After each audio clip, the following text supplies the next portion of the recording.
naka mu nag tout se passe bien cool yéen a ngi waajal ñibbi bi quoi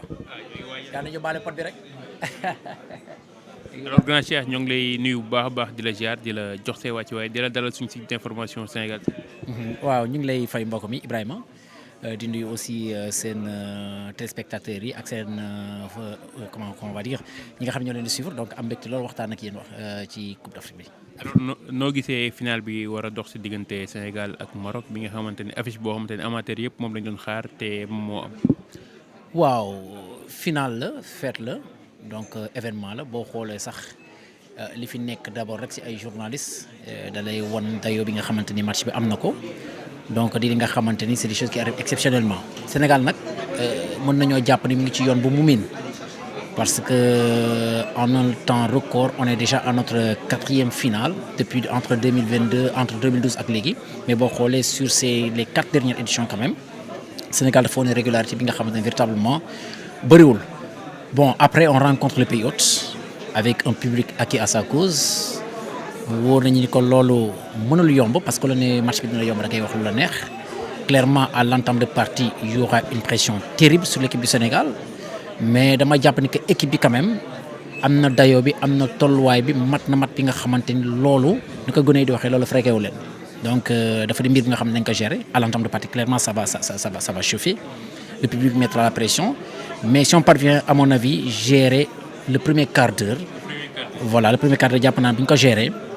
les choses vont se tasser et puis à partir de ce moment le match sera équilibré et que ku ci nekk di nga won li nga xam ne sama waaw parce que premier quart d'heure entame de match moo demee noonu parce que très souvent si contexte yu mel nii da ngay gis public bi dañ ciy pousse xam nga y a tellement de paramètres yi nga xam moo ciy dugg de sorte que bu ñëwee day ànd ak euphorie dañuy attaquer dañuy def lu nekk pour fexe nu ñu téye bal bi pour fexe nu ñu marquer peut-être un but bon après période boobu je pense que bu ko Sénégal géré am nañu équipe bi nga xamante ne à mon avis mën na door ku nekk ci gile tournoi xëy na tey jii ni Maroc bu amoon un choix pour rencontrer une équipe en finale de Coupe d'Afrique pour jël ko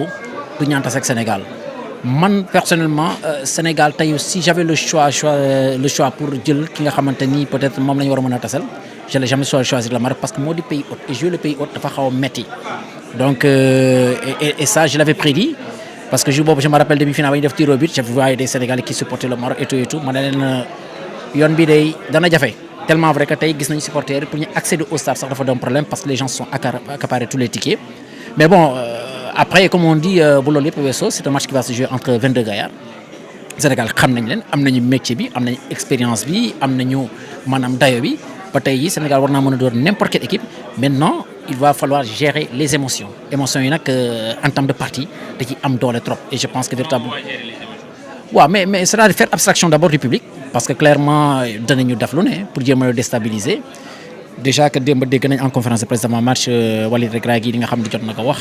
voilà je veux 200 décibels du genre voilà le maximum de bruit pour mettre la pression sur l'équipe du Sénégal. mais actuellement boo dégloo li nga xamante ni moom la Regragui wax est-ce que pression bi nekkul ci moom actuellement. waaw mais pression fépp la mais ku ci nekk da ngay seet na nu ko gën a mën a yéenee sa morom rek quoi et comme on dit analyse du discours boo ko jàngee boo dégloo Walid Regragui ni muy waxee et tout da ngay xam ni il souffle le chaud et le froid. gëm na ni war naa mën a dóor Sénégal gëm na ni peut-être mën naa indi équipe du Sénégal seytaane mais gëm na ni tamit que Sénégal mën na ko sonal mën na ko gagner sax donc du coup boo xoolee message boobu clair obscur boobu la indi bon après c'est normal qu'il essaye de mettre disons la pression sur l'équipe du Sénégal teg leen ko pour que gars yi jéem ko encaisser mais je pense que tey jii équipe du Sénégal am na dayoo bi nga xamante ni pression lu mu métti war nañ ko mën a dëkku waaw. final la diggante Sénégal ak Maroc mu nekk fête du football africain mais ñu gis ci beaucoup de manque d'organisation surtout ci côté billet yi keroog gis nga ba suñu gaynde yi di jógee Tanger di ñëw Rabat cinq policiers ñoom ñoo fa nekkoon pour assurer li nga xamante ni moom mooy sécurité bi te actuellement gis nga ci buntu stade bi y a beaucoup de supporters sénégalais yi nga xamante ni sont venus un peu partout dans le monde pour gunge suñu gaynde yi mais amuñu ticket. waaw keroog sax ba équipe bi di ñëw j'avais partagé le TGV ak ñoom man ak ñoom a voyagé noonu on a débarqué ensemble man mi di wax ak yow mi sax à la limite on a essayé un peu de jouer au bodyguard xëy na sax de suñu liggéey parce que man bi ma ñëwee ba gis ci escalator yi gis la nit ñu nekkee ci biti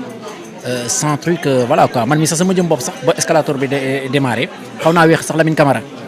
tu vois mais après j'ai un peu joué au bodyguard jëm leen kii bon parce que boobu boo ci tolloo c'est-à-dire que lépp li nga xamante ne profession la nga ko jël teg ko fay xam ne sa réew la nga summeeku pour mën a protéger say jours donc noonu la cas bi demee mais bon après je pense que c'était pas normal quand même parce que jours yi même au-delà du fait que ce soit leur adversaire c'est des stars planétaires c'est des propriétés maanaam c'est des produits yi nga xamante ni des équipes dañ koy jëriñoo donc tey jii nii côté googu je pense que les gens ont failli mais je vois qu'ils ont réglé le problème parce que quelque part aussi on a élevé le ton comme on dit gis nañ gars yi régler ko parce qu'ils sont tenus de le faire parce que il peut y avoir une rivalité il peut y avoir certaines choses mais pas sabotage quand même et je pense que quelque part aussi le fait que gars yi wax aussi ça a permis ñu régler certains problèmes maintenant par rapport ak supporters yi je pense que CAF quand même le coup est déjà parti mais war nañu xoolaat ñu jaay bi parce que on est en Afrique parce que nekkuñu Europe c'est-à-dire que même l'approche en tant que telle du benn parce que mën nga copier lu xew Europe mais da nga koy jéem a tropicaliser pour que mu méngoog li nga xamante ne mooy suñu tolluwaay maanaam quand je dis tolluwaay mais par rapport ak am gi donc tu ne peux pas demander à quelqu'un bi nga xamante ni déjà ñëwam day jafe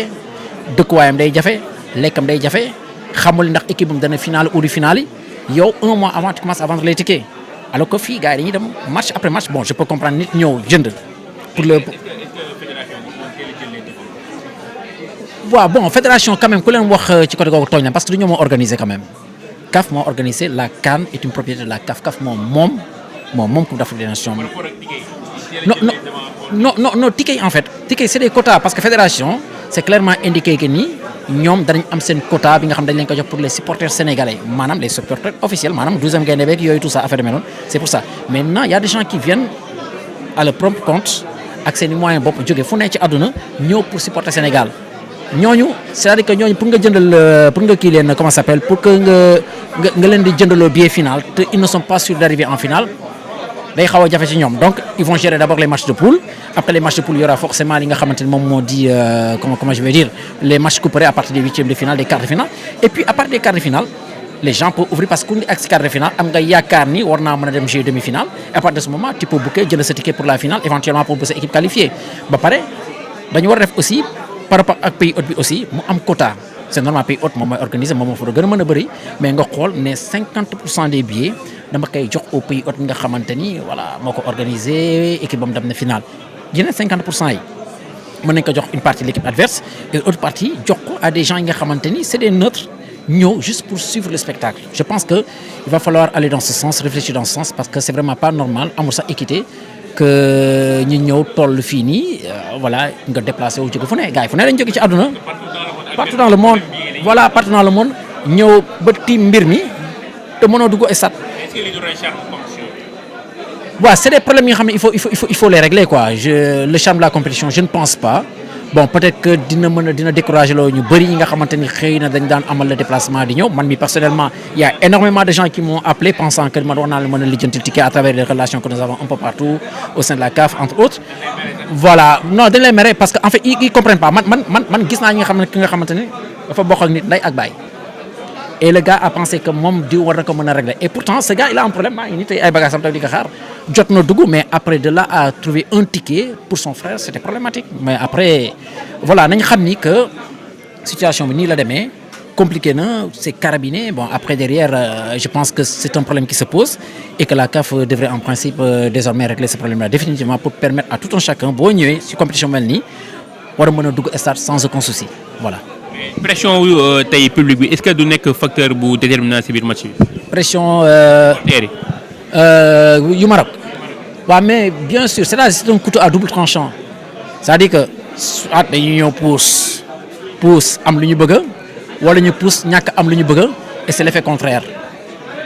su leen Sénégal dugalee but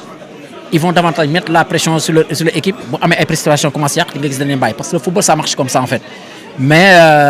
gis nañ ko au Congo Sénégal amoon wala rek wax na ko démb xam nga mu ngi koy wax ba pare di gëmloo ni ñun tamit on a été là-bas faire maintenant c'est une manière juste de tirer sur les choses mais il sait que un public acquis à sa cause jouer un match comme ça là c'est un couteau à double tranchant mën na dox comme mën na dagg te bu daggee pour nga ñëwaat dafay jafe et que Sénégal bi wax dëgg yàlla ko dem ba stade Kinshasa avec pression bu fa amoon animosité bu fa amoon hostilité bu fa amoon génn ci kon tey war ngaa mën a dóor ku nekk quoi mais après tout dépendra comme on dit de l'approche bi nga xam ne moo la ñuy am ci match bi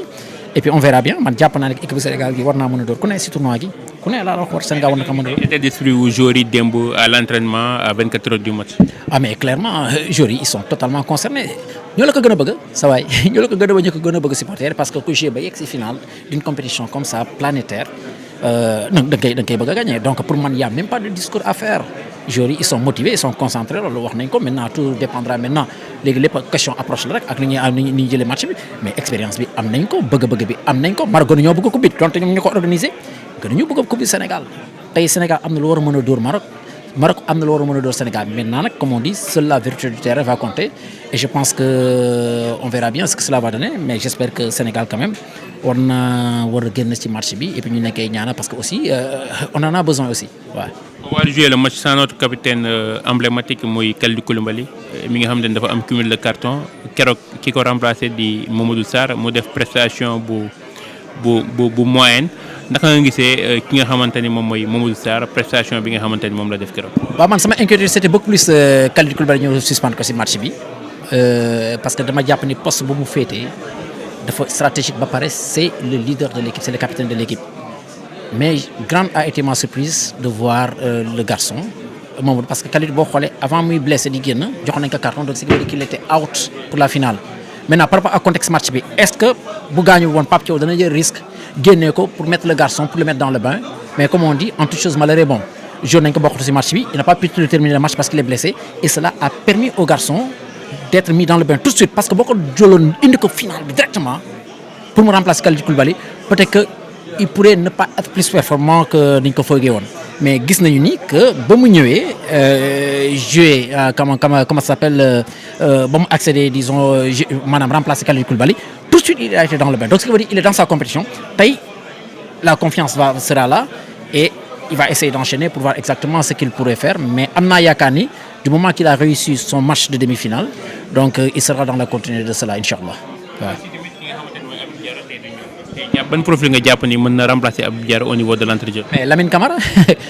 gis nañ ko keroog boo xoolee tey ñaar ñi nga xamante ne bokk ñu ci match bi di Kalidou Koulibaly ak Abdou Diarra ñoom ñëpp ñi leen remplacer jour boobu dañoo ñëw rek bokk ci. Lamine Camara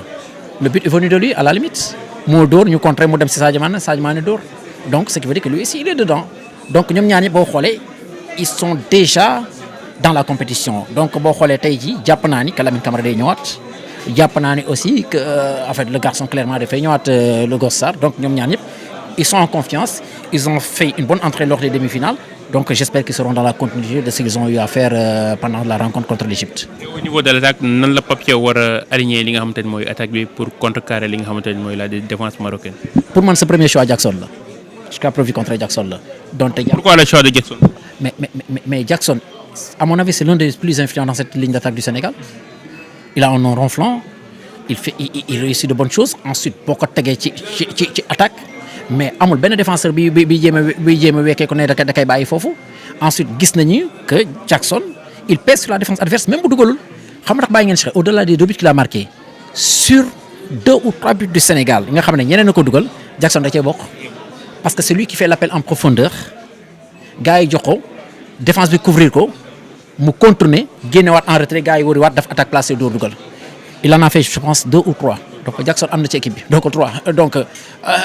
quoi demander de plus s'il ne marque pas s'il permet aux autres également de marquer mais on est preneur donc pour man le premier choix c'est Jackson après bu ñu demee ba ci biir ba yëfee kii ba nga indi Habib ba nga indi Chérif ainsi de suite mais pour man le premier choix c'est Jackson défense bu mu taxaw non am nga liggéey de. Et comment vous trouvez la gestion de Pape Thiaw? Elle est très bonne waxoon na ko. J'ai 28 titulaires, je lui ai posé même la question en conférence de presse. Il m'a répondu la même chose, il me dit Cheikh, j'ai 28 titulaires. Donc ku ci dem sa morom toog. Donc tout le monde est concerné. Donc Sénégal effectif quand même bu mu yor voilà quoi, c'est un très bon effectif. Bon, espérons que ça va nous réussir pour ce soir avec disons cette finale nga xamante ni véritablement c'est l'apothéose. Nañu yàlla defal ndam et puis qu'on rentre avec le trophée à Dakar. Merci beaucoup. Alain Ndiaye amal jàmm Ibou jaajëf.